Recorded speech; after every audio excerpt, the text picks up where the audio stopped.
Hello, everybody, and welcome to our sessions, our time to coach, to inspire one another, to motivate one another, and to uplift one another. My name is Mwita Nawa, and I'm going to be talking to you today about team building, how to build successful teams, effective team building methodologies. I'll also share the 5 steps to successful team building. We'll look at the dysfunctional traits of teams that are not working well together.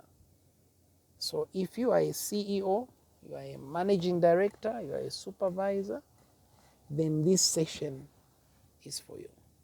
If you are an ordinary team member, this session is still for you, and we welcome you.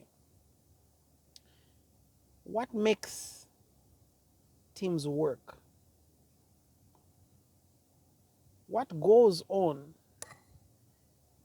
in team composition, the psychology behind team composition, as well as what are the main reasons that cause teams not to engage in productive behavior? What can we do to help teams resolve conflicts and to build better teams for now and the future? How can we honor our differences without compromising the ideologies of the companies that we work for? What are teams supposed to do to build deeper trust, to cultivate an environment of care? Not so much love. Love is such a deep word. But to be able to better step up in building the things that they need to be working on. So Bruce Tuckman wrote in 1965, I believe it is, that there are 5 typical characteristics that cause teams to dysfunction. If you find a team, whether it's a sports, athletic, political, corporate, spiritual, any type of team where there's a leader, follower, a mission, objective, any type of team that is not functioning properly, the following 5 reasons are probably the ones that are causing them not to function well. The first one is absence of trust. When teams stop trusting each other, that is the end of a team. It may exist manually and physically, but in terms of functionality, in terms of effectiveness, in terms of that team having team members who are enjoying themselves, it won't. In teams, you must have trust. You must build trust. Number 2, maybe we'll come back and talk about what you need to do to correct this. Fear of conflict. When a team can't face the white elephant in the room, when a team can't speak freely, no one can communicate exactly what they are going through. For fear that they will be marginalized, they will be subjected to this, that, and the other. Why would someone fear conflict? It's, being authentic, being truthful is not always welcome, not in every culture. There are some cultures that will celebrate lies, but they will not celebrate or appreciate truthfulness. There are some cultures that will victimize you, but they will not appreciate you. So, in the concept of conflict, you find your team starts to avoid to talk. They just let you do whatever you want. Because when they talk, especially communication from the bottom up, becomes harder when there is a fear of conflict. Lack of commitment. Commitment to what? Commitment to anything. Some people have commitment, but they have no commitment to their commitment. So, writing something, making an announcement, putting something on the notice board is very easy. But following through to make sure that the vision of the organization, the mission of the organization, the objectives, the core values of the organization are followed, that takes commitment, my friend. Taking care of people takes commitment. Number 4, avoidance of accountability. Remember, this is Bruce Tuckman. Avoidance of accountability. Things are going wrong. Nobody wants to man up or woman up and say, I did it. Nobody wants to admit or agree that they did it. Avoidance of accountability. And last, inattention to results. So I'll give you a simple classic example of what I mean by inattention to results. Good teams always have a post-event analysis. How did we do? How did we execute our job? Where did we do it right? Where did we go wrong? Those are qualities of a good team. But when a team, again, church, political party, any team, simply does, you're not going to analyze how did we do, who went wrong, what did we get right, if you don't have post-analysis, my friend, you are gone. Your team is gone. So let's now go into solutions. How can you best fix the dysfunctions of your team? Number 1, you must engage in productive conflict. What is productive or conflict? Honor the differences you have in the team. Understand that we come from different perspectives. Each person has a different motive and persuasion, commitment, and so on and so forth. So if I tell you I prefer Manzi water and you prefer Aqua Savannah, or you prefer whatever brand of water, it doesn't mean you're not going to drink water. And if you are buying 20 cases of water for the department, and the price of Manzi and the price of Aqua Savannah is exactly the same, but half the team prefers one brand to the other, why not buy 10 of Aqua, 10 of Savannah? The invoice will still say 20 cases of water. The receipt will still say 20 cases of water. But because you are honoring differences in your team, you are then able, yes, to serve team members in a better way with understanding. Teammates are higher in spirit when they are respected, when their conversations are heard, and when exchanges are done in a professional manner. The team will commit itself to team decisions. I'll tell you one secret.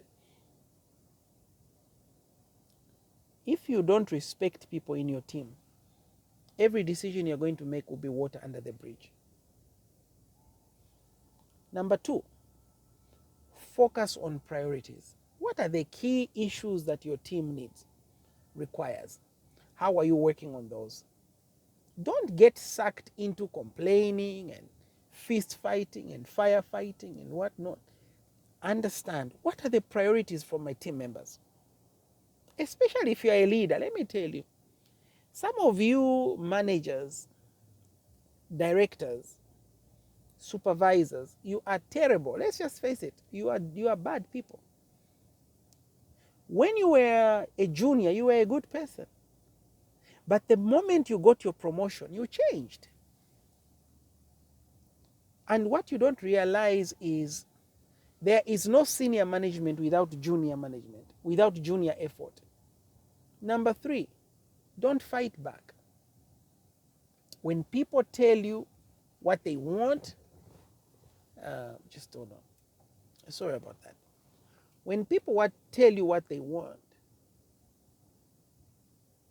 when people tell you about dysfunctions, don't be like a pig that just wants to get into the mud and wrestle and wrestle and wrestle.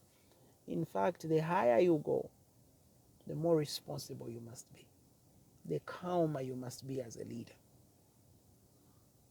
Number 4, build a support base within the organization. A base that supports one another, a base that lifts one another, a base that builds one another. Number 5, look into the mirror as a team. Are we better today than we were yesterday, or are we worse off?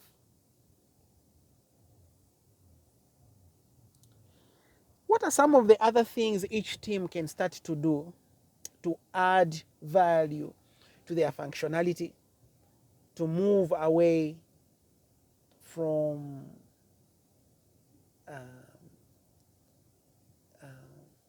the 5 dysfunctions? By the way, from dysfunctions, we are supposed to go into norming, storming, forming, performing, and adjourning. Norming, forming, storming, performing, and adjourning. The 5 other stages of team formation. How do you norm? You start to understand each other. How do you form? You begin to gel. Norming, forming, storming. What is storming in team stages? You start to resolve. This is where we are now. You are now creating support base where you are eliminating storms and conflict, and you start having healthy conflicts rather than petty conflicts. So when you norm, form, storm, you then go to performance, and that's the best part of the team. Any team that reaches performance has handled the dysfunctionality of the team. Absence of trust, lack, the ones we dealt with earlier. Avoidance of accountability, inattention to results. You are now going now to performance stage. This is what I call the Formula 1 leadership level. Transformational leadership, where you enter the pit within 5 seconds, tires have been changed, you have been refueled, you've been given water. Within 5 seconds, a Formula 1 car is out of the pit. Because at performance level, every stage counts. We can't go to adjourning, because adjourning is a level where teams now start to fall apart again. That's why you need to go back for retreat. Some of you are overdue for retreat. Everybody is stale, stagnant, frustrated, burnt out, and you don't even know where to start from. It's because you've been through the norming, forming, storming, performing, and now you are adjourning. And now you are running away from responsibility. People who are doing very well are suddenly coming back late, coming to work late. So team performance requires astute leaders who know themselves, number 1, and their roles that they play in the team. And this speaks of everybody. Every team must understand, what is my role? Am I a starter? Am I a gatherer? Am I a finisher? I'll come back to that. I hope we'll have time. Know what good teams look like. What are you trying to build? I know how a Mercedes looks like. I know how a Vitz looks like, a Fan Cargo, a Volvo F120, FH12. I know how a Mitsubishi looks like. I know how a Caterpillar looks like. I know. But do you know what a team that is performing looks like? It has good communication. It has great trust. It has good morals and high spirits for the whole team. Step up. Number 3. Everybody in the team must step up. If you're the driver, step up. Conductor, step up. Within your team, learn to give each other positive feedback. You cannot just be a team that only says bad things. And if you are a supervisor and you only talk to your members of staff when they do wrong, then you are a bad supervisor. You must be able to give feedback to people when they do well. Well done, John. That was excellent. And by the way, speaking of feedback, whenever team members do well, don't get all the credit. In fact, great managers, great team players, they know how to divert attention to their staff. A customer calls in and says, that was a great work you did. And you're the manager. Don't say, thank you very much. I made sure everybody did it. Nah, you're a bad manager. Nah, bad manager. Too full of ego, too full of pride. You're full of, Shabin. There are certain words I can't say live. I wish I could. So I'll just be converting them to other words. And if you don't get it, forget it. You're full of shabin.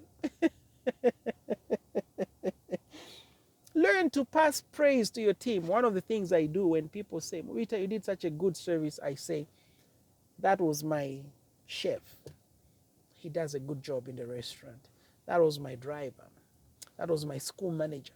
His name is so and so. Her name is so and so. They've been with us for years and they've been so consistent. When that person hears that the boss was bragging about them to customers, the morale will go up. So build appreciation and rapport. Number 5, listen to people. Not for what they are saying or how they are saying it. Listen to their intent and purpose. Great leaders know how to listen for the intentions, not just for the emotions. Develop a shared language as a team. Code yourselves. When there is trust, when there is communication, you start to develop a greater sense of belonging and appreciation for one another. You start to go to the next level and you start to realize that you are part of a bigger picture. And lastly, embrace productive conflict. So I want to share with you some concept. Let's see if I can pull that up real quick.